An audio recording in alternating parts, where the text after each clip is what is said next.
And a girlfriend of mine is a sick makeup artist, super sick. She does, TV shows, movies, does some stuff for herself. And then she got into cosplay. So she does a lot of like alien work. And it is next level. And the fact is when you talk to her about it, she's talking to you about it the same way we might talk about comedy. She's breaking it down as an art form.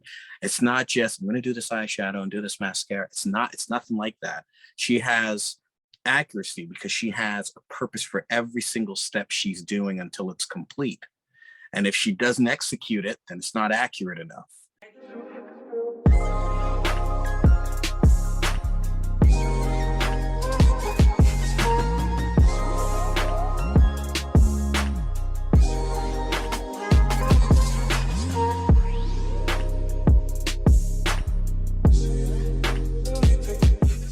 Welcome, everyone, to episode number 21 of The Johnny Rogers Show. My guest today is comedian Quinn C. Martin. He has a new album that's streaming right now on all platforms called Girl Quinterrupted. Please join me in welcoming now. Coming to us live from the Nike outlet. Where I got some Yeezys in there, too. Yeah, you got some Stags. What is that behind you, sir? How many shoes you got? Way too many. Way too many. Yeah. Now, man, it looks like some solid investments there. I see some Air Jordans. Yeah, I got some hits. Is that what you tell the ladies when they come over? They're investments. It's a lot of shoes. It's a lot of shit. This isn't even all of them. There's they're everywhere. Yeah. Man, I definitely want to get It's impossible for me to have done this. It's impossible for me to have done this and shoot it somewhere where there's no shoes. Okay, so, fair enough. Yeah. No, I'm happy. You're repping the East Scarborough Duck Hunt Champa shirt as well? Yeah, that's what it is, man. Thank you for noticing. Yes. I appreciate that. I always appreciate merch going out. Yeah, well, that's the band, right? The album is by Quinn C. Martin and the East Scarborough Duck Hunt Champs. Which is such a cool combination. Like, I listened to the whole album and I was just like, man, this is such a great idea and such a good concept for a comedy album, is to kind of merge those two genres. Because I had that battle myself of like, lockdown happened, I can't do stand-up, and I'm like, what's another way that I don't like doing like comedy sketches and then like little bits like that. My brain doesn't work that way. I mean, if somebody asked me to be in one, I'd be like, okay, sure. But to come up with it myself, I'm like, nah, I couldn't be bothered. But I dove into like hip hop and making music and trying to express myself that way, be funny in bars and stuff. So to hear the comedy album where you're like, in between tracks, there's this like hip hop element that's like transitioning you into the next track. How did you come up with that idea? Wow. There's a lot of different ways. To be honest, if there wasn't a lockdown, I probably still would have done this. In fact, I'll say I definitely still would have done it, because I was never just going to put out another album or just put out a album and have me just be another talking head telling all these jokes. I wanted something to be different. It just had to be done right. The biggest thing was for me was Dre's Chronic 2001. And I don't know if you ever heard that album, but Ed Griffin does an interlude on that album, and he talks over a Dre beat about the biggest pimp in America. And I always remember listening to that and like 20 years ago and just being, this is incredible. And it just hit me one morning. I didn't even think of it. I knew I was influenced by it, but I didn't think of it. And it just kind of hit me one day. And I don't know if you know Jake Leland, but Jake Leland, he produced 7 of the 9 tracks on the album. Oh, amazing. And he just said, he said, come to the crib, man. I got some beats I want you to hear. And I'm like, I'm always about anybody's art. I don't care if you paint. I don't care if you do ballet. I'll take it in. I'm always into other people's art. And sure enough, I went to the crib and I think started being like the separate checks. I was like, yo, can I buy these? And I started paying for them. And I went to the studio. I did a studio session with Jake. He was there one night, and we had really good times doing it. So it kind of all came together at once. And the studio sessions are like the absolute, like, just best time ever for anyone that hasn't gotten a chance to experience that world. It's just like, Mhm. imagine just like hanging out with your friends and you're just like creating something. Like, it's just that Yeah. Yeah. creation aspect of it is so beautiful. And when that moment clicks, like I remember writing a song with 11, who I've had on the podcast before. He was like, we weren't really writing a song, but he was like, let's workshop some ideas. I'm going to run some beats and like, we'll just go off of each other and just see what we can come up with. And then like thinking of a hook and then being like, getting excited about it and then trying to find a Yeah. way to Yeah. make it more interesting or funnier. And then Yeah. when it finally clicks and you get that connection, it's just like nothing else. It's like finding a good punchline, really. It's like, it can be compared to that. Yeah. Yeah. Absolutely. We were in the studio, Jake and my other man Cody, and it was Cody that gave me the line. When I started with Too Many, and I said, "What happened to Bridget?" I was just gonna go into the song, Yeah. and he was like, "No, no, no, you got to say something after." And I was like, "All right." And he's like, "Say she OD'd," and I was like, "Yo, that's it." You know what I mean? And it was just boom. We just did it one time, so it was a really good time. Yeah. Hell yeah, man. I also want to talk to you. Your word today is accuracy. What does that Yeah. mean to you? Why do you want that to be the topic for today's episode?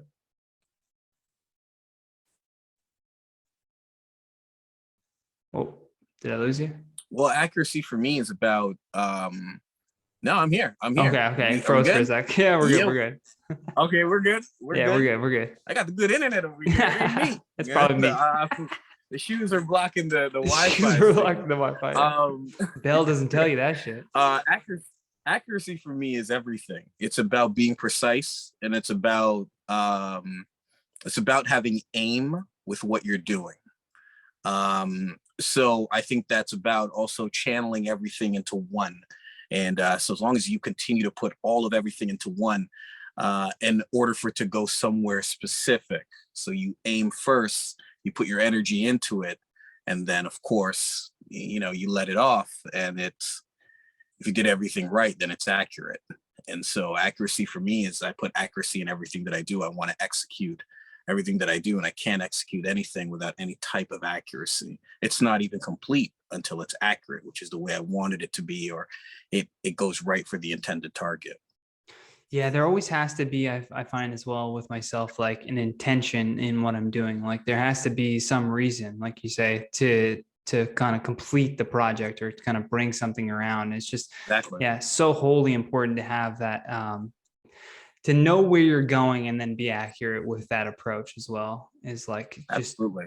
so key. And a lot of things that artists often forget, they have an idea of like a height that they want to get to, and they might not know the steps. And so they're just, you might as well be firing like crazy. Just like Yeah, if you're duck hunting and you got the gun on the back of your shoulder and you're firing behind you, that's all you're doing. You gotta close one eye. Yeah. Gotta line that shit up. You gotta follow it a bit. You gotta measure trajectory, all of that stuff. When you let one off and you get it, it's accuracy. So accuracy is the most important thing. Yeah, man. I've been diving into your profile here because I'm like, I always like doing a little bit of deep dive on my guests, but I went to your website and I didn't even know that you had a commercial reel with Bell, Coca-Cola, Budweiser. Talk to me about that, about these, I don't know, I'm going to mute it here, but we can play a bit of it as it's going, but like. Yeah, Bell 5, yeah. I did a lot of commercials. I've done over, I probably say I've done over 60 commercials in my career. Damn, dude. Yeah, I did a lot of commercials. Yeah, those are really good times. I love them. This one kills me just with the glass of milk. Yeah, the milk glass. Yeah, it's also fun because I never tell anyone I did them. No, that's the best. Right? On their television and my phone blows up. But yeah, it was a good time. And also sometimes you never really know when they're gonna go. Oh yeah, that's the thing with so acting. When I did the Broncos Raider commercial for the NFL, I didn't know when it was gonna come on because they kind of section off the NFL season into sort of kind of 3 different parts, right? So, or quarters, I should say, 4 different parts because it's 16 game seasons. So 4, 4, 4, 4. And so they actually used mine on the last quarter of the season. Oh shit. And it ended up playing like 26 seconds after they presented the Super Bowl trophy, and but it was all over. It was playing in the U.S. That was a U.S. national commercial. I had cousins calling me from Florida. They were just like, "Did I just see you on TV?" Yeah, that, you know. So I love commercials. They're really good time. Yeah. Yeah, commercial work is like one of the more fun things to do as an actor because it's just so quick and it's like a easy payout where it's just like one day, it's a couple hours, whatever it is, and then you're out and then on to the next thing. That's a good thing too about like being versatile as an artist, right? Like having that versatility and I really appreciate what you said about like not fully embracing everyone's art and not knocking anything in particular, because there is something to be learned from like literally any type of art that anyone does. Absolutely. You can interpret it in your own way. What's something that surprised you that you saw in another art form that you kind of adopted yourself? This is going to be really silly. I don't know. A makeup artist. Okay. And it's funny because people just think a makeup artist is somebody that's just good at makeup, but it's way more than you can imagine. And a girlfriend of mine is a sick makeup artist, super sick. She does, you know, TV shows, movies, does some stuff for herself. And then she got into cosplay. So she does a lot of like alien work. And it is next level. And the fact is when you talk to her about it, she's talking to you about it the same way we might talk about comedy. You know, she's breaking it down as an art form. It's not just, I'm going to do this eyeshadow and do this mascara. It's nothing like that. She has accuracy because she has a purpose for every single step she's doing until it's complete. And if she doesn't execute it, then it's not accurate enough. And so for me, it was a makeup artist that I found was really interesting. Makeup artists, it kind of goes over everybody's head. You know, women get up and do makeup every day. Yeah, right? Yeah. So you don't really think much about the of artistry it. Yeah, of it. yeah. You know, and it, like say for example, you're watching the Academy Awards. Well, you know, best costume isn't something you're really tuned in for, and the person who wins best costume, you'll never know them. You know what I mean? You'll walk right past them on the street. Yeah, yeah, yeah. You know what I'm saying? You know, same thing. Makeup, arts, visual effects. You don't know. There's some guy in the computer who is an absolute master at this. You know, but it's an artistry, and people don't really know that. So makeup artistry is something I really took a liking to, and just watching other people do it, and this specific woman that is extremely really good at it. Wow, I took a lot from her. That's yeah. The first thing that always comes to my mind too with like makeup artistry is obviously like, you know, monster VFX when they do things for movies, and that's all it's makeup, right? Like it's technically makeup to make them look older or younger, like an alien or whatever it might be. But the craziest thing to me was sometimes I'll watch that RuPaul's Drag Race with my girlfriend, and my God, these are men that are putting on makeup, and by the end of it, you're like, that's a woman. Yeah. You honestly could not tell the difference, and you're like, you have to pay some respect to that level of skill. Even just the flamboyancy of it is something like, how did you even come up with that? You know, it's an art. Yeah, it's definitely an art form. Definitely an art form that should deserve more respect. And I think the more other artists start like big upping these things, and people will take notice more often, right? Sure.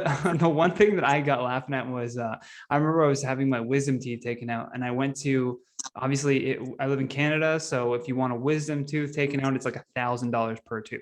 So I was like, I'm dead serious. If you don't have dental, it's expensive as fuck to get your wisdom teeth taken out. Wow, I got full benefits. So I never had a problem. My God, it's crazy. I didn't know it was that expensive. Dude, dentistry is a racket if you don't have insurance. but they limit how much they can charge you. They're not allowed. So if it's $1,000, let's say it's $1,000 a tooth. If you went to 3 different dentists, it'd be the exact same price.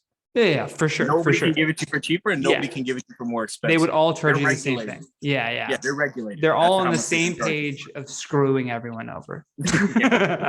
They're like, 1,000? Yeah, we're all gonna get rich. My wisdom teeth grew in straight. That's why I never had to get my teeth are crooked, which I didn't understand. My teeth are crooked, but my wisdom teeth grew in straight. So my dentist was like, "You're never gonna do this." Who knows? But yeah, so you got it taken out. It was $1,000. So I didn't do that. I was like, I'm not going to pay $1,000 to. I ended up finding they're like established dentists, but they want to add wisdom teeth extraction to their like repertoire of what they can do. So they would hold these like clinics essentially where they would teach these established dentists how to do it properly so that they could take that skill now back to their practice, right? And then start charging people for it. So all of the people that had it done were just like test patients. So we didn't pay anything. I didn't pay a dime to get them taken out. Good. It was good. But the funny thing I noticed was most people like got gas to like, you know, just knock them out. And I was like, just freeze the area and take them out. I don't want to be like out cold.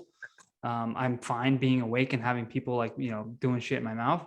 So I'm awake and I'm listening to these dentists having a conversation, and I was blown away at how much it sounded like stand-up comics. They were talking about like how one day they can't wait to open their own practice, and you know, they just gonna do a few more of these little like clinic runs, and it's like this was their open mic essentially. They were practicing for that accuracy so that they could add that skill to the thing. I'm like, damn, everyone is just trying to acquire skills. That's what all this life seems to be like. Just acquire as many skills as you possibly can. And it's, Oh, you lagged there and then you went super fast for a second, so I missed what you said. It's all good. I was just saying that they wouldn't consider themselves artists, but when you listen to them, like, yo, you guys are artists with this shit. You know what I mean? You're like, no, this isn't art, guys. Like, not everyone could just, you know, go in and make teeth look beautiful. Especially orthodontists, that is like magic work. Those people take like crowded teeth and then just figure out, oh, if I put a line across here, space this out, do step after step, then it's like a perfect smile. Yeah. It's absolutely mind-blowing. I want to ask you too. So how long have you been doing stand-up comedy now? It'll be 20 years in March. 20 years. Congratulations. And this album that you've put out, is it first? How many have you had out before this? My internet connection is crap right now. First album? Hell yeah, man. Yeah. Not bad to come with first album. Yeah. Nice concept album. No, but the whole thing is I got like maybe 40 hours of original material. That's not a problem. I can put out an album every month. I got material. I just wanted to do it right. You know what I'm saying? It's not just because, listen, Spotify is basically turning into YouTube at this point. Yeah. And you know, I just didn't want to just put it out and just be the next thing. I wanted to do something that was reflective of me and my style of comedy. So I felt like just telling the jokes is really nothing. You know, it kind of, even listening to my album, if you listen to 3 comedy albums, listening to my album is going to break up the monotony of just listening to albums. You're going to remember the different ones. Yeah. And even if you put your album on shuffle mode, it's like you're going to be entertained because you're going to hit some track on there that's going to either make you laugh or going to make you vibe. But like, what was your favorite part of putting this whole album together? Just getting it done, completing it. Yeah, getting it out there. I don't know. I don't know. I'd say I just got to say complete. I think the favorite part is the people, because the album streamed and it hit #1 on 3 different platforms at one point. And I always remember my uncle. My uncle is a reggae producer. He's done a lot for reggae in Jamaica. And he'd always told me, he said, you'd be shocked at how far music travels. And I was like, really? Because I remember one time he told me he was out in Germany holding a reggae dance. And I'm like, in Germany? And he's like, showed me the video. He's like, your music travels. A lot of people don't know. And to have people hit me from around the world in the DMs on Instagram, mainly on Instagram, just saying, yo, I love this album. And I'm like, I don't even know where you are. You know what I mean? And they're in like all these Denmark or something crazy. Yeah. And I'm just like, oh, word, you really feeling it? And, you know, people taking in the videos all of a sudden. So I remember, you know, looking at like some of the analytics and I'm like, why do I have views, you know, in Australia? Why would I have views on this this video, but it's because the album had spread there and then people took in the videos and all of that. So, and it's all about sharing. I think that's my too. favorite part. My favorite part is to see how far it spreads. Definitely. That is the cool thing for artists too, is getting, I'm just showing off some of the videos that you got here up on your YouTube page. Is this the main spot that you want people to go to? Yeah, absolutely. Yeah. I'll make sure to link all of these links down in the description below too, if you're just listening to us on Spotify or Apple. Yeah. Appreciate it. Yeah. No problem, man. I love promoting other people's work. It's one of my favorite things to do. I love shouting people out because I think we need to do more of that. But like seeing the analytics and seeing the various countries where people are tuning into, it does make you go like, oh shit, there is a purpose to this. There is somebody out there that wants to hear this, because we get so wrapped up in, I think, in our local community of other artists, if you will, that we like kind of, we can often put ourselves down, or we can think that we're not going as far as we should be, or comparing ourselves too much, or, you know. Was there ever a point, because I know for me personally, like I hit a point where I just was like, I just got to not give a shit what anyone thinks. Did you ever have a point like that in your career, where like people were trying to give you advice and you're just like, you know what, I got to just do my own thing? I've had a lot of that. A lot of bad advice. A lot of it. But it's fair to say that, you know, first things first, anybody doling out advice to anybody who didn't ask is extremely rude. It's just so condescending and disrespectful, you know. Here's what you got to do. I love that. It's like getting a wad of cash and they're like, you know what you should do? You should put that in the bank. As if I wasn't going. You don't know anything. At least inquire for me to show I don't know something, and then you give me some advice. But yeah, I had a lot of that. And everyone, you know, kind of has, you know, their hand in the pot, especially when you're hot. You know, they're really interested in you know, being some sort of guide or assistance to your journey, especially if you're going a place that they want to go, or wish they were at, or was at one point, or knows they'll get more attention once you're there. So, you know, they have an ulterior motive for the most part. I also barely even listen to podcasts, like literally rarely listen to them. I probably get a couple of clips of Rogan here and there, but I don't listen to podcasts because I think it adds to me caring about what other people think, right? A lot of people are sitting there talking about, I know that's anticlimactic or counterproductive based on the fact that I'm on technical podcasts. But realistically, I don't listen to podcasts. No, everybody has their own thing, right? Other comics who are like, yo, man, I got this podcast, check it out. I'm not listening to your fucking podcast. You know what I'm saying? Yeah. Really? I'm dog. There's like 30 podcasts I got to take in a day. Yeah. So I can't care about what you say. You know what I'm saying? I'm into fashion. I'm into what I like, skateboarding, BMXing, doing stand-up. I do my own thing. And at the end of the day, if you look at the comment sections of any of those things on any of those videos, there's somebody denouncing it. So yes, it was a developing thing, but over time I had to realize, you know, I just can't care. You know, I remember one time I did a show and somebody had a comment about a specific joke that I did. And I walked away from it. I was really upset, but I also remember watching the video after, because I record pretty much every show, and I had blown the room apart, you know, and here I was, you know, spending time actually dwelling on the fact that this guy had told me, you know, on that joke, you know, and that guy bombed. Yeah. So it was super interesting, but it was a developing thing, not giving a fuck. It just took some time. There wasn't any specific moment. I remember that specific moment, but it wasn't any specific moment. But it's not like it clicked right then. You were just like, all of these things stacked on top of each I'll tell you this, I work on it every day. Yeah. I work on not giving a fuck every day.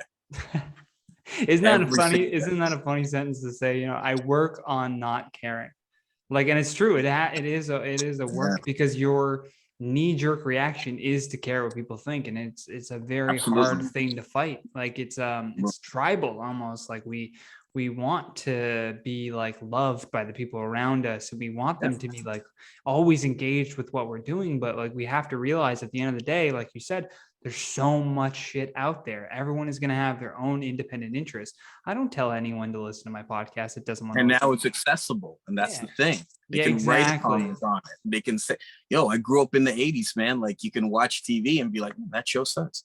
Yeah. No one's gonna fucking hear you ever. You know what I mean? Yeah. Now you can tweet it, you can put it on Instagram, you can, and that doesn't mean it's right. Video that you hate it, you can do whatever you want about this particular thing, right? Yeah. So that's part of it. So, but that's why I work on it every day, because there's new ways for people to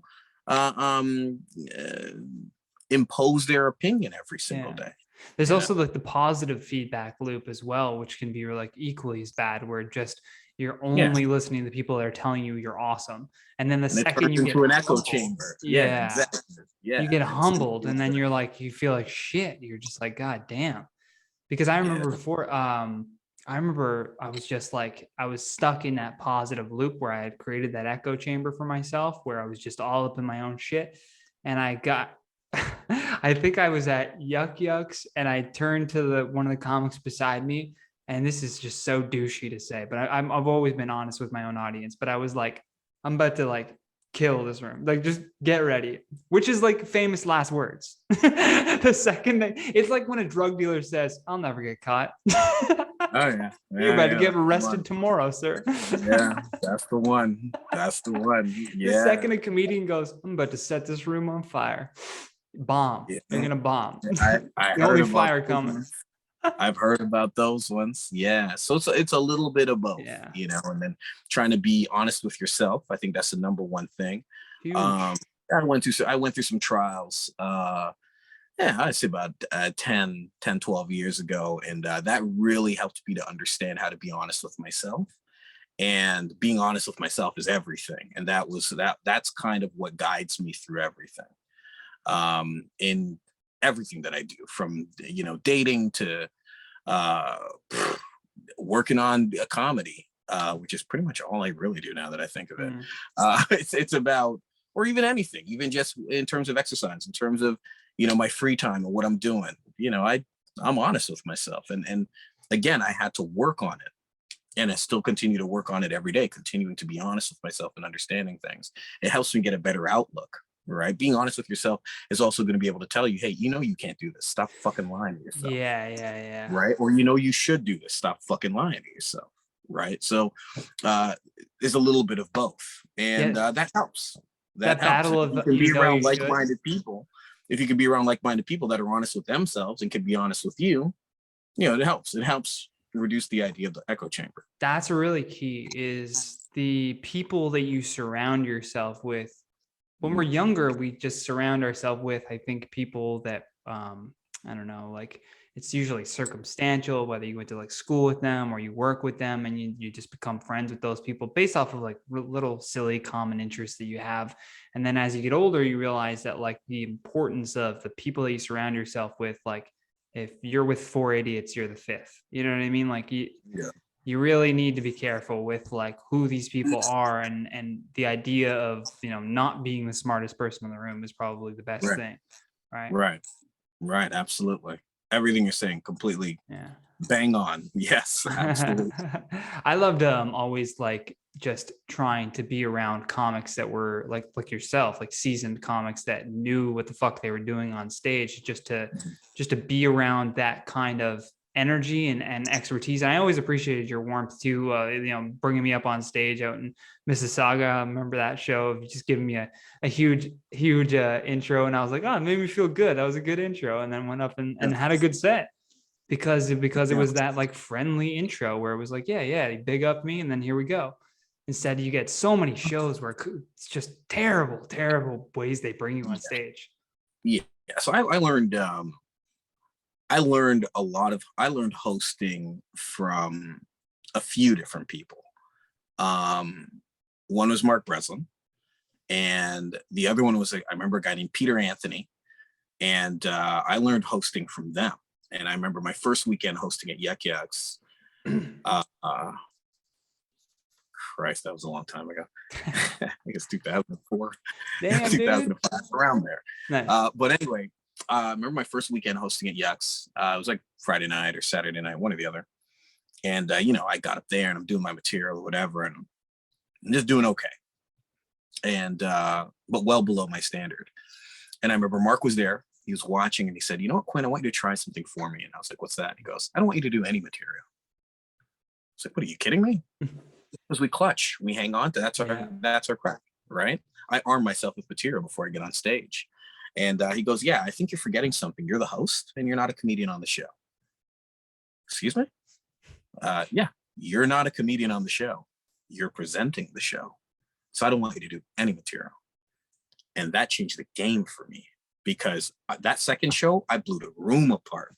I was just like, why didn't I think of this? And he goes, well, this is what it is. Material is what you glue yourself to. You love your material, you hang on to it. Stage, material, they go hand in hand, but not when you're hosting. When you're hosting, you got a different aspect. You got to show the people here that this is the best show they're going to see. And you have to big that up. And I learned that from Peter Anthony, who was like, listen, because when Mark taught me that, a lot of the other shows I had hosted after that, I would do way better than the show. And there were comics that hated it. They didn't, it was great because everyone's laughing, but it wasn't them.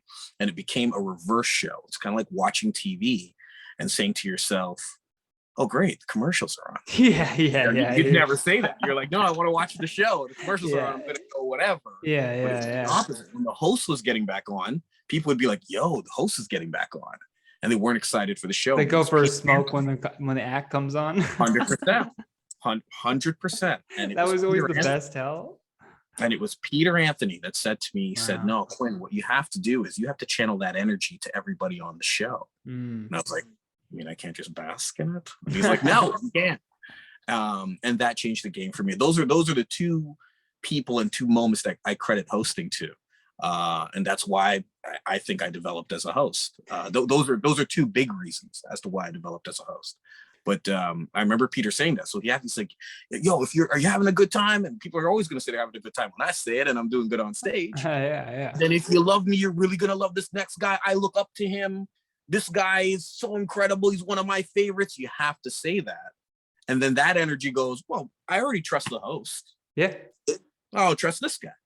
Exactly. It just carries right over. You get what I'm saying. So that was where I learned it from, really. So, No, man, that's incredible advice too, to just like break away from the material. I found that, like the hard way of like, I started hosting weddings. And so like, I'm not going to be, it's a wedding. Like they don't want to hear my dick joke. And like, they don't want to hear any of that shit. They just want me to be engaging with them. Right. Like they just want me to be pointing stuff out that's happening in the room and telling them what's coming up next. And, hey, look over here. And this is what we're going to be doing. And really just building that muscle is so hugely important if you're a stand-up comedian. Absolutely. I don't know how many comedians are listening to this, but if you are, there's some free advice for you. Most likely not. Most likely not. They'll get in your Who DMs. Who knows? Maybe there's an up and comer podcast again. But that was a huge one for me. That one it changed the game, because you could take that anywhere. There's somebody in the audience who's wearing a stupid hat because they're getting married next weekend and this is their bachelorette or this is their bachelor party or whatever. You have to say something about that. There are people who came from out of town. There are people who are purposely sitting in the front row like, say something to me. Right? There's those tensions who want it. The host is supposed to say it, not the comedian. The comedians, they're presenting his jokes. You know what I'm saying? So it's a little bit, it's a lot of fun. I like hosting as much as I love doing stand-up. Yeah. I credit you too on that show for like pushing me out of my comfort zone as well, because I think you were like, you said I think at the beginning you said do 7 minutes, maybe like 8 minutes if you got it. And I was like, all right, cool. And I was one of the last acts. And I think I might have been the last one. And then you went on and then did like a kind of closing set, because it was your show, right? You're doing a closing set out of it. But I'll never forget, I timed my set. So I knew that I was like, all right, last joke's coming up. I did the closer and I'm looking for Quinn to come back to the stage. And I see you at the bar and you do this. For people listening, you gave me the just keep going. And I was like, just keep going. Quinn, I'm out of jokes. You know what I mean? Like, I was like, what do you mean just keep going? These are the jokes I wanted to practice. And then I ended up going for another 8 minutes or whatever it was. Like, it was just whatever I could think You of. did really well too. Whatever You I did could really think well of. too. Yeah. I would It's about argue that the last half was better than the first half. Yeah, you got to always have to be over prepared anyway. Yeah. I mean, it happens all the time that you show up and they're like, listen, so and so couldn't make it, so can you do extra time? Oh yeah, sure. You know, or yeah, that always feels good when you're able to say confidently. sometimes you're killing it. Sometimes you're killing it, and someone's just like, just let them go. We need this, right? We need the joy right now. Mm-hmm. Yeah, especially because I'll shout out Fatty too. Fatty, like, we smoked a blunt right before the show, and he turns to me and he goes, "I'm really high, Johnny." He goes, "I hope I'm not up first." And then you just pop over, you're like, "Fatty, you're up." He was like, Fatty was super rookie them times, so I had to put the rookies go on first. Rookies go up first. They got to eat that bullet. Yeah. It's the only way you learn. I used to take that willingly. Like, people would be like, like, does anyone want to go first? And everyone's like trying to, like, they're looking at the ceiling and they're looking at their phone and they're not really like, I'm like, I'll go. I would just go. I'm like, put me first. The spot is always there. Spot is a spot. It's never the first spot is always there. First. I remember I was in Orlando and I was doing the improv out there. And I remember I was going on first. I was obviously rookie, but I had already been doing it 15 years. So nobody had seen me. So the natural assumption is, well, I've never seen him, so he's never done it. Right? Yeah, yeah. They're like, yeah, so you're on first. I'm like, no problem. I buried him like a motherfucker, man. And I remember the host, he was sunning me too. He came to me, he's like, hey man, so you're going on first. Just so you know, there's a light, it's like right there. The light comes on. You gotta get off stage. You don't want to be going over here. You got a minute and then you gotta get off. Audience is out there. Don't be too nervous. Okay. They're there to see you. Okay. They just want to laugh. Okay. Just do your jokes. Get through them. Throw them in their underwear. And I'm just sitting there going, yeah, that's a good one. Thank you so much. What are you gonna say? Hey man, I've been doing it for a long time. Fuck out of my face. That's the best, is not keeping that shit secret. I'm just like, that's cool, man. Yeah. Thank you so much. He didn't say another word to me the rest of that weekend. And then they moved me. No advice. And they moved me to just before the headliner. Hell yeah. Right after the show, like, yeah, I'm gonna have you on just before the headliner for the rest of the weekend. I'm like, yeah, cool, no problem. Actually, you tell the headliner to go home. He's staying all weekend. Didn't say a word. The host didn't say a word to me for the absolute rest of the evening. It was hilarious. So, I love that shit so much. I was like, I did and when I popped over to Chicago to do some shows there, and just it is that fun experience of like, oh, none of these people know who I am. Like, none of these people have seen me do comedy once. You know what I mean? So I could like pull out an old joke that's just like a banger that I know will just like blow up the room. And it's just, it's such a good feeling to have those like little to be the secret weapon in the room. Absolutely. Yeah. Yeah. And then just keeping that low key until you hit that stage. It's just, man, so much fun. Yeah, man. And, once things get back to somewhat normal, whatever that looks like in the future. Yeah. Are you excited to like perhaps do like a combined performance where you do stand up and then you have interludes with like hip hop, or is it just the album concept? Is that what you're going for? I think it's just the album concept, to be honest with you. I'm getting great reviews on the music. People love it. I would say do a separate album, just music, man. I don't know if I will. I'm telling you. I mean, I got some DJs in New York that played it a couple of times, and it was just something completely different for them. They really enjoyed it. It's a possibility. I don't even know yet, but I am working on the second album, so that's pretty much what's happening. So nice, man. Yeah, keep pumping out the albums. That's the best thing that you can do, right? Is just the longest part of the process is shooting the videos, because I shot 9 of them. That's crazy. Every song that's on the album, there's a video for it. So I haven't even released all of them, the videos actually, but yeah, I've done that. So that's kind of the hardest part, but yeah, everything else is great. Yeah. You know, hit me up, because YouTube is my game, so I can show you some back end optimization stuff. can use that. Yeah, I know. I'll send you some links after this of like what to look for. There's some amazing tools now with YouTube to go even deeper than just the bare analytics that they give you, and ways that you can like use those tags to your advantage as well, and like just simple things that like not a lot of people pick up on.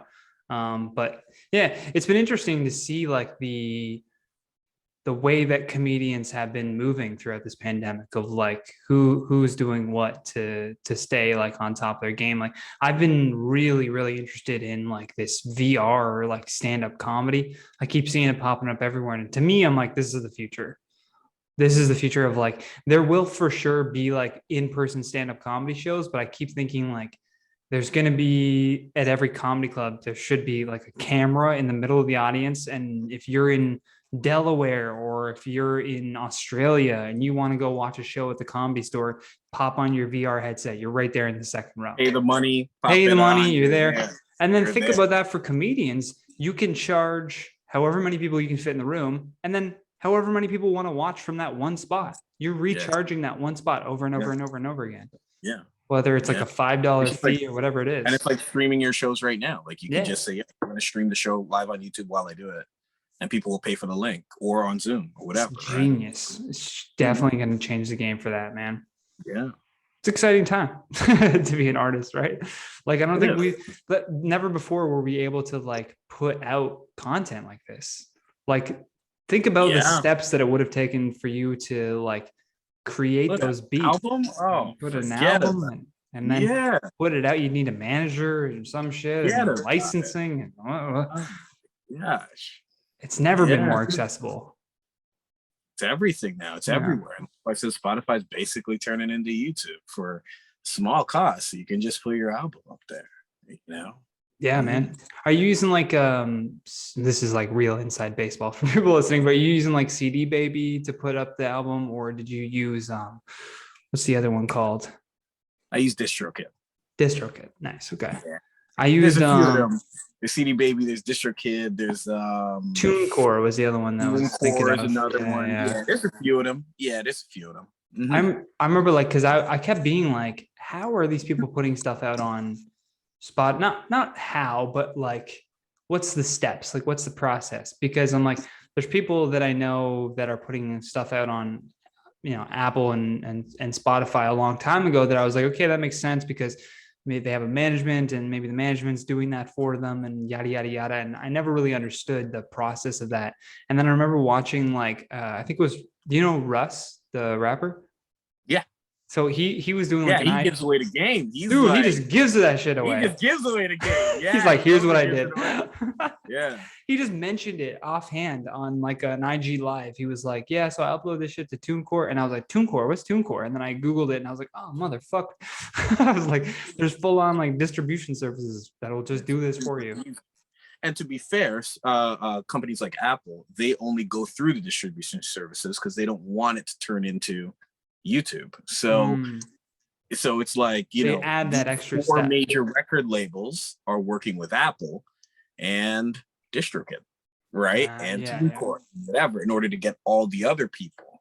You understand? As opposed to us individually putting them up there, because then it turns into a free-for-all. Yeah. Right. And then their whole service is just clouded with everything. Exactly. Yeah. How much shit is on there and it's super trash, and I'll pay some money if you're gonna put your super trash on my platform. Yeah. That's fair enough, Yeah. Realistic. Another question. I mean, we kind of touched on it a bit earlier, but a question that I love asking people is what's the worst piece of advice that you've ever received? Wow. The worst piece of advice I ever received. It's hard to remember because like I've trained myself to block it out. I get that. Yeah, so it's hard to remember. I don't know, man. I think in general for me, I'm very honest with myself. I record my shows, I watch them, and I will say, hey, this was shit. This was really good. That needs work. I'm very objective with my own stuff. So almost any advice is Bad advice. it's bad is bad advice because I know I'm gonna hold myself accountable. True. Yeah. Like You already know yourself well enough that you're like, already know I'm gonna say this has to be worked on, changed, whatever. So when it comes from somebody else, I don't know, like bad advice. I don't know. I do remember that one time this guy was like, he had a problem with my joke. I wanted you to change the joke, which Never. is like, don't do that to a comedian. The joke was ripping. It wasn't even it was You remember crazy. what the joke was? Remember exactly what the joke was. The joke was I went to these people at the bank, you go in there, you want to do something, and they make an orchestra out of it. Like, I'm just trying to do this. Like, why is this difficult? Hey, walked in the bank. I'm like, hey, what's up? I just want to deposit this check into my account. Oh, well, just so you know, you can use the machine to do that. Well, thanks, bitch. You can put the machine behind the goddamn counter and go to fuck home.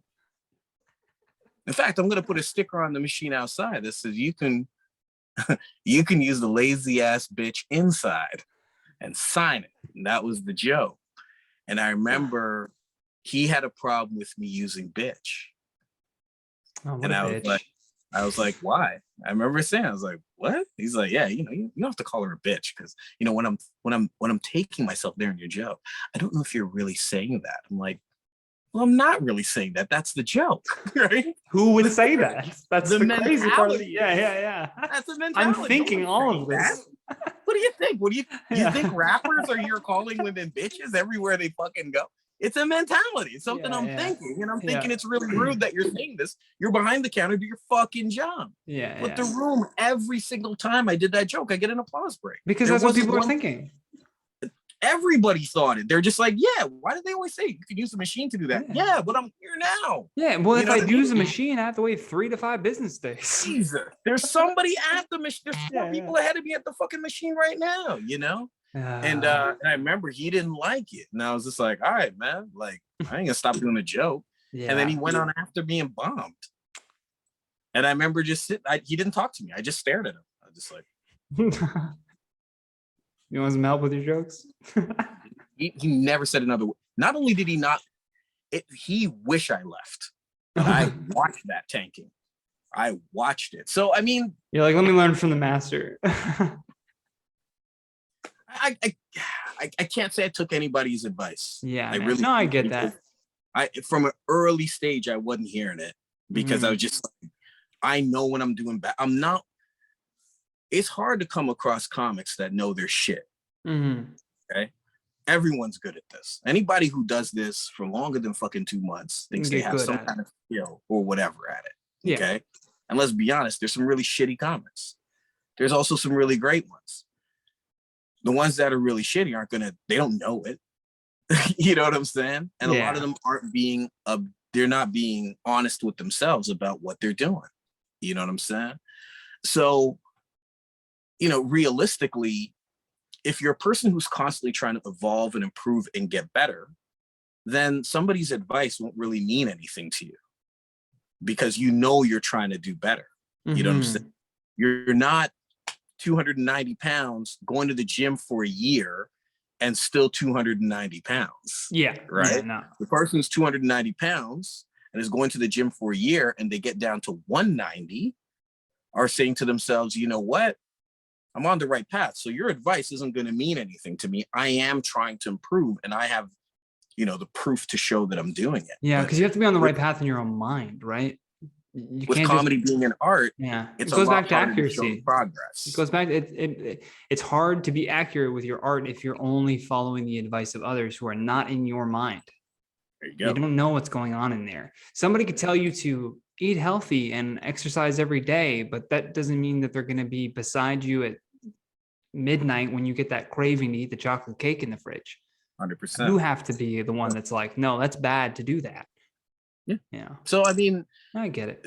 Yeah. A lot of comics, they don't, if they're there and they're trying to improve, then at least for me personally, I was always trying to get better. Never enough laughs. It wasn't, was You wanted never, that per I minute, always like wanted it to more. be better. It's just that simple. Yeah. I Yeah. Yeah. wanted to be better. That's all it was. And, you know, I never thought for myself, I got this. Right. I never Yeah. thought to myself, You right, can't. I think I I figured this figured this out. out. You know, I Yeah. never did that. Yeah. You know, it was never I figured it out. It was a Yeah. constant Yeah. trying to figure it out. So, Yeah.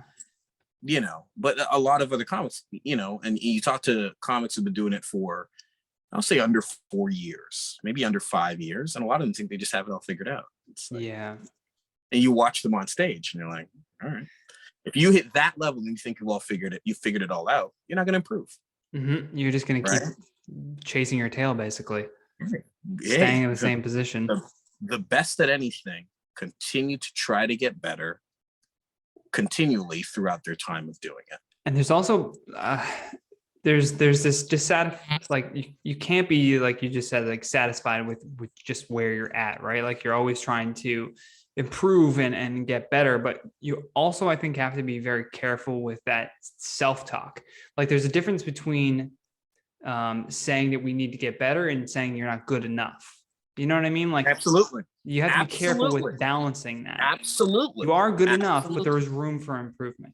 Absolutely, yeah. There's I learned that from Jimmy Johnson. You know, that was his way of speaking. You know who Jimmy Johnson is? No, Jimmy Johnson is he was the head coach of the Dallas Cowboys when they had Emmitt Smith and Troy Aikman and Michael Irvin. I know you know Michael Irvin. Yeah. Anyway, when they were winning all those Super Bowls, I think they took 3 with Jimmy Johnson. Jimmy Johnson's way of coaching was he was literally that. So if you had to kick a field goal, he'd say, "Hey, make this," as opposed to, "Hey, don't miss." Yeah. Right? There's a completely different language. Yeah.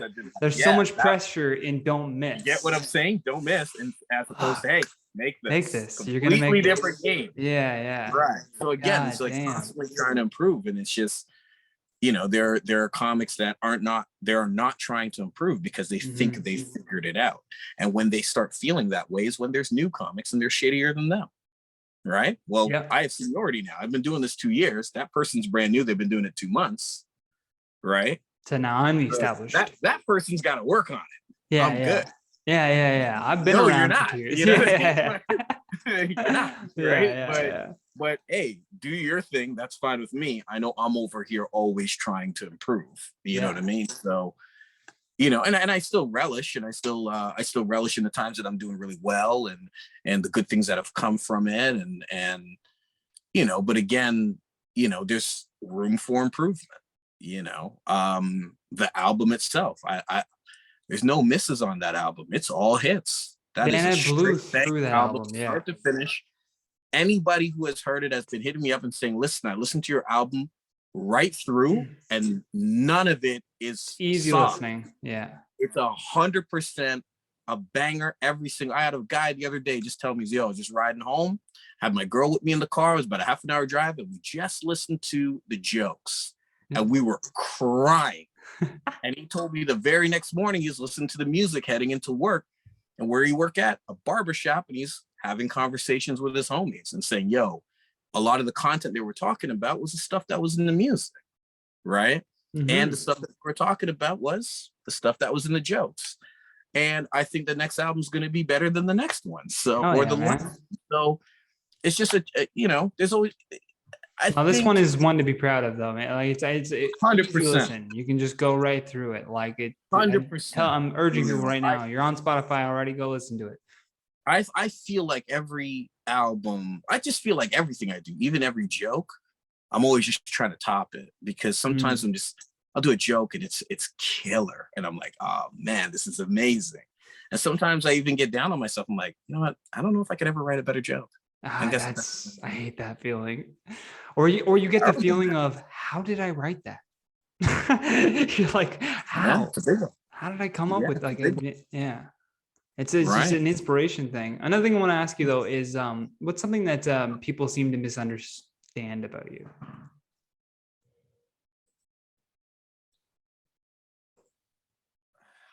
Have you ever gotten that? Because I know a lot of people. I got a lot of misunderstanding. That's for sure. I don't know. I guess because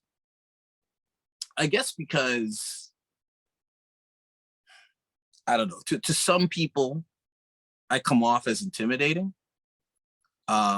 Because if you see the way I move, I show up at the mic, I say what's up to who I have to speak with, whether it be the producer, the host, whatever it is. And I'm usually just kind of chilling by myself with my jokes and going over it. I'm not the person who's there to make friends. I'm there. My focus is the stage, and then I can converse after. But my focus is the stage. So I think some people think that that's really standoffish, or it's rude or mean. But I'm locked in, and that's all it is. Just the other night, Ja Morant, he hit that shot at the end of the game, and he just walked off the court, and the kid was holding his hand out for him to slap it, and Ja Morant just walked right by him, and he addressed it. He said, "Man, I was just locked in." And if anything, that kid should have been wearing a Ja Morant jersey.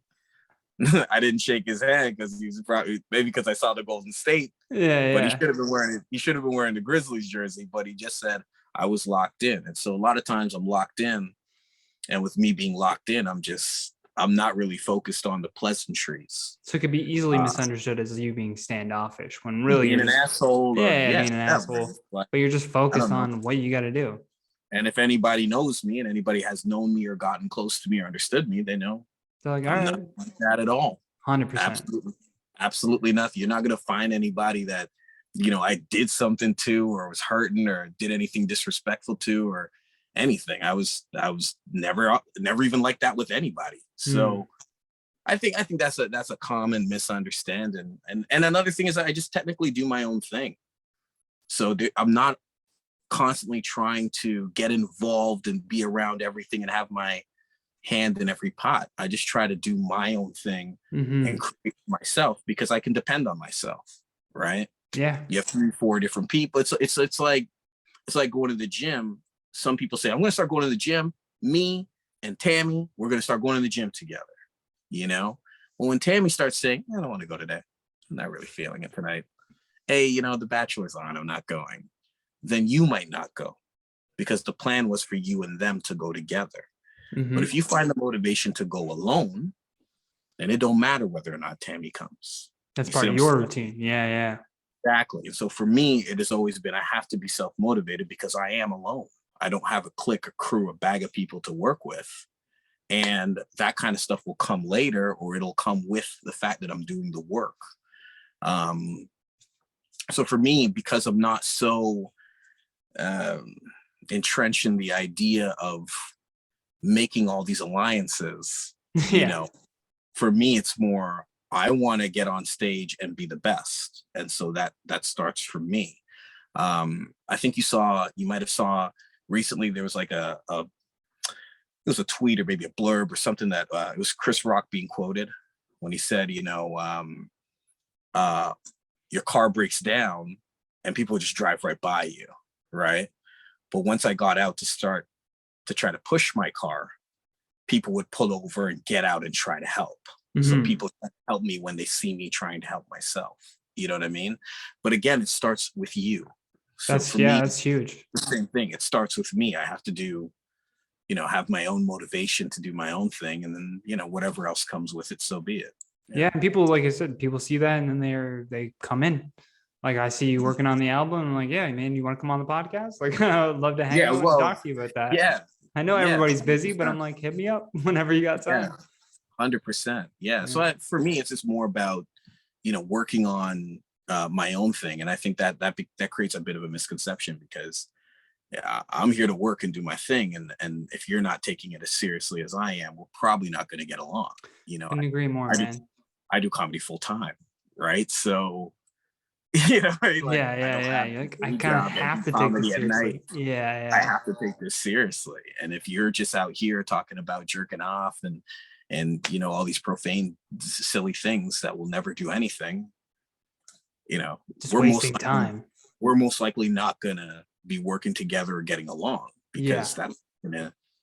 There's just no common interest there. Yeah. Not the same things are at stake. Yeah, exactly. Yes, those same things are. Yeah.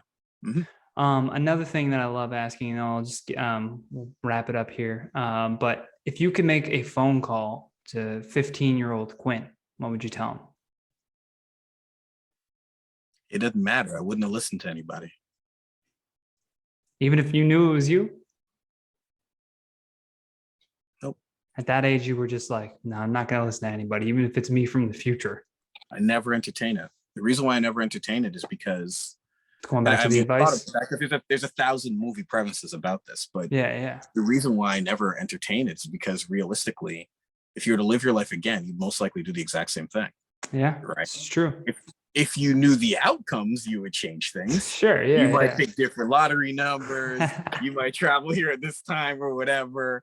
There are things that we missed out on. I remember missing out on a Wu-Tang concert once for a girl. If I went back in time, I wouldn't have done that for that fucking girl because we don't talk anymore. You would have been like, go to that goddamn Wu-Tang concert. But realistically, at that time, you'd probably just do the same thing. Yeah. So I wasn't really listening to anybody, and I was a bonehead or a knucklehead or whatever you want to call me. And I wasn't listening to anybody, and I wasn't necessarily making the best decisions. At 15, I wasn't so bad. It got worse when I was older because, I was 21 years old making $150,000 a year, so, I'll do that to you. I was wilding, you know what I mean? I was doing some crazy stuff.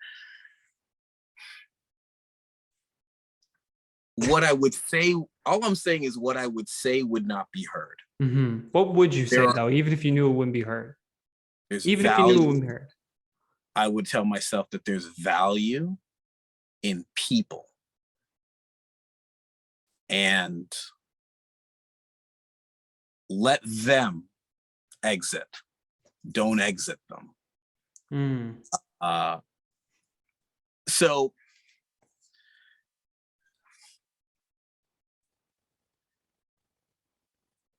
okay, so I've had a lot of experiences, right? But there are a lot of really good people that I miss in my life, and they're not here because I didn't value them, and I didn't learn how to value those people. I think I would have said this to myself and not heard it, but there are certain people that I really valued that I unfortunately gave them an exit. Yeah. I exited them. And so that's kind of a thing. I think I do better in life now valuing people. Mm-hmm. I only ask this because I'm imagining, if there is a young listener out there who's made it this far in the podcast, it's like, this is advice, Let's always remember there's value in people. People are going to shit on you. Yeah. Right. And if they shit on you, then that's cool. That's their value. They've given themselves their exit. Yeah. That's fine. But being honest with yourself. Okay. That's what I would tell myself. Be honest with yourself.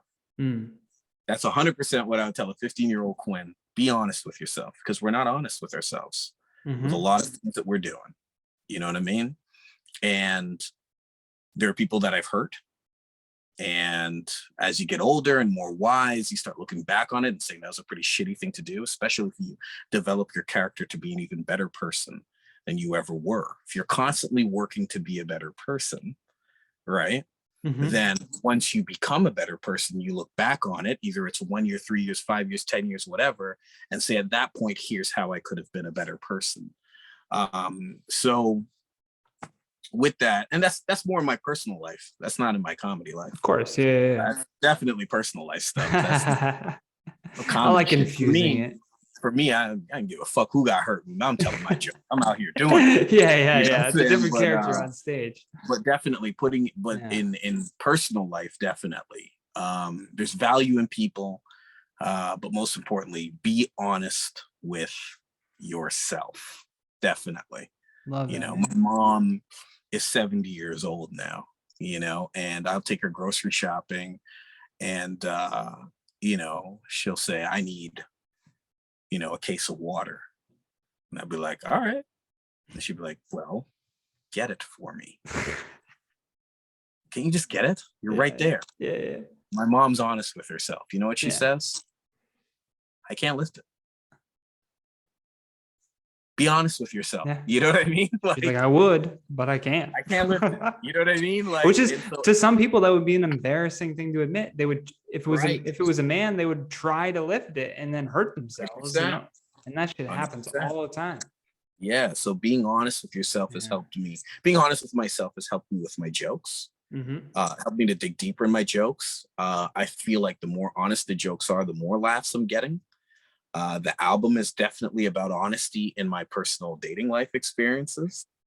But definitely it's 100% honest. It's what I believe and feel, as opposed to not being honest and just going for the laugh. Right? Yeah. And that's a big thing. If you're being honest with yourself, then you just go from there. It's a lot easier to write the jokes than it is for you to say, well, this is cool and all, but is it funny? Am I gonna get the laugh? Yeah. Sometimes honesty itself gets the laugh. So yeah, I would tell a 15-year-old Quinn to be honest with himself. Powerful advice, man. I'm gonna promote, if you're watching on YouTube, thank you. You get to watch all the fun stuff. Go follow Quinn the comic, with Quinn with 2 N's, on Instagram, and same thing on Twitter as well. Definitely go to Spotify. Again, this will all be down in the description below, but girl Quinterrupted if you're listening, and Quinn C on YouTube as well. Anything you want to promote, or any last words you want to say to the people?